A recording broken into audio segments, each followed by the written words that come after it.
Genius and madness are two sides of the same coin, but sometimes that coin hits you right in the face. Welcome back. Today, we're diving into the darkest archives of history. We usually think of inventors as heroes in lab coats, changing the world for the better. But for some, their masterpiece wasn't a ticket to fame. It was a one-way ticket to the grave. Today, we're breaking down 5 cases of pure, tragic irony. Let's start in Paris, where fashion met gravity and lost. The flying tailor Franz Reichelt. Franz wasn't a madman. He was a successful dressmaker. No, the early 20th century was the dawn of aviation, and pilots were dying by the dozens. Franz decided, I will save them all. He truly believed silk and folds could cheat death. Neighbors often saw him throwing dummies out of his workshop window. They always crashed. But Reichelt blamed the low altitude, not his design. February 4th, 1912. He stood on the first platform of the Eiffel Tower. Friends begged him to use a dummy, but Franz was furious at their lack of faith. He believed in his suit so much that he put it on himself. In the archival footage, you can see him hesitate. For 40 agonizing seconds, he stared down at the frozen ground, the wind whipping his face. He jumped. Suddenly, suit didn't open. It just wrapped around him like a shroud. He fell 57 meters. The impact was so violent it left a 6-inch deep crater in the ground. An autopsy later suggested his heart stopped from pure terror before he even hit the deck. The police, who only allowed the test thinking he'd use a dummy, were in shock. A dream of saving lives became history's first filmed tragedy. The radioactive ghost, Marie Curie.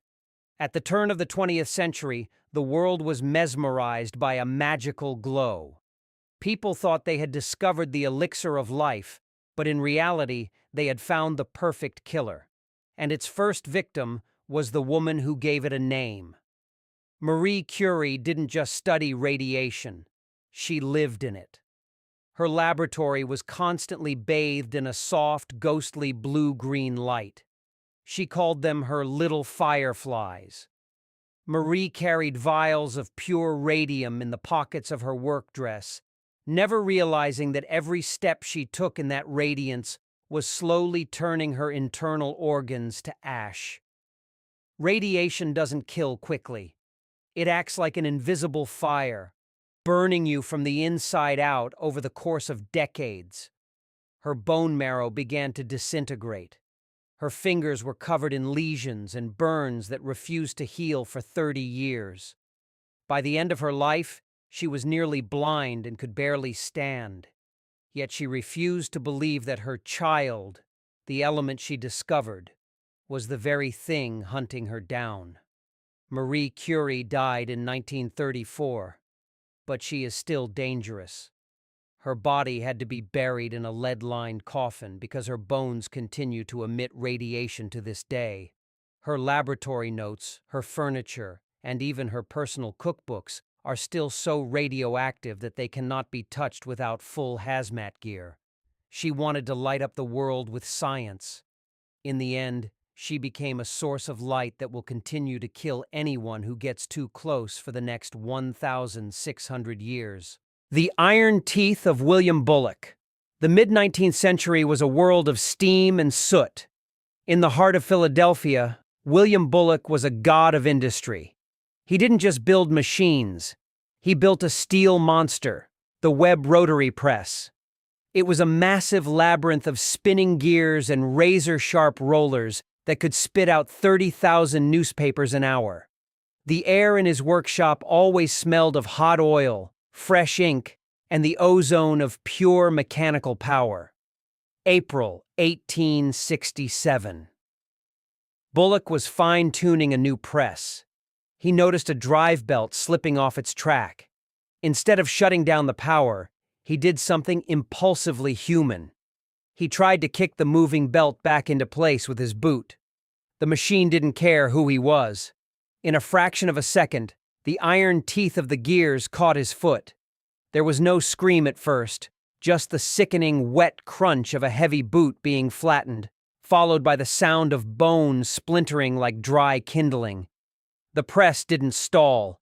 It simply chewed through his leg until he was pinned against the frame, trapped by his own creation.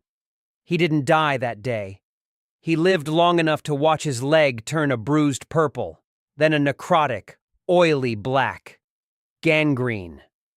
As surgeons held him down to saw off the rotting limb, his heart, exhausted by the trauma, finally gave out. Jimmy Heselden was a man who believed he had conquered gravity. A billionaire philanthropist, he bought the Segway company because he believed it was the future, the safest, cleanest way for a human to move. He was obsessed. He personally tested every model, especially the rugged off-road versions designed to conquer any terrain. September 2010. A crisp, cold morning in North Yorkshire. Jimmy was riding his Segway along the jagged limestone cliffs overlooking the river wharf. The wind was sharp. The grass was slick with dew. On a narrow trail, he encountered a local dog walker. Being a polite man, Jimmy attempted to maneuver his 100-pound machine backward to give the stranger space. He trusted the gyroscopes. He trusted the balance. But the machine's sensors couldn't see the edge of the world. The silence of the morning was shattered by the sound of tires losing grip on wet limestone. Jimmy plummeted 80 feet straight down into the freezing river below. He didn't die from the fall alone. The very machine he loved, his revolution on wheels, tumbled down after him, pinning him under the water. The Song of the Brazen Bull in ancient Greece. 6th century BC. Perillus of Athens wanted to prove he was the greatest engineer of his time. He presented the tyrant Phalaris with a gift, a life-sized bull cast from shimmering bronze. It was hollow, beautiful, and hollow. But this wasn't art. It was a furnace. Perillus had a brilliant idea for the acoustics. He engineered a complex system of internal pipes and stops in the bull's snout. When a victim was locked inside and a fire was lit beneath the belly, their screams of agony would pass through the pipes, being transformed into the deep, musical lowing of a real bull. He turned human suffering into a concert. He expected gold. He expected fame. But even a tyrant like Phalaris was disgusted by the sheer cruelty of the invention. He looked at Perillus and said, "Show me how the pipes work." The creator was shoved into the belly of his own beast. The heavy bronze door slammed shut. The fire was lit. As the bronze began to glow a dull, angry red, the smell of roasting meat filled the air. The crowd didn't hear a man begging for his life. They heard the beautiful, haunting song of the brazen bull. Perillus became the first performer in his own gruesome theater. Phalaris pulled him out just before he died, as if to offer mercy. But as Perillus gasped for air, burnt and broken, the guards carried him to the top of a cliff and threw him off. He died on the jagged rocks below, a victim of the very cruelty he tried to sell. 5 names, 5 tragedies. These men didn't just love their ideas, they were consumed by them. Innovation is a gamble.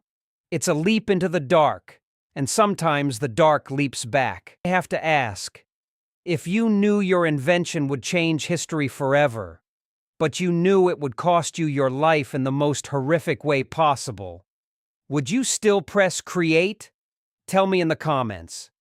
If you would like more historical irony, hit the like button and subscribe. I'm Ita, and I'll see you in the next video.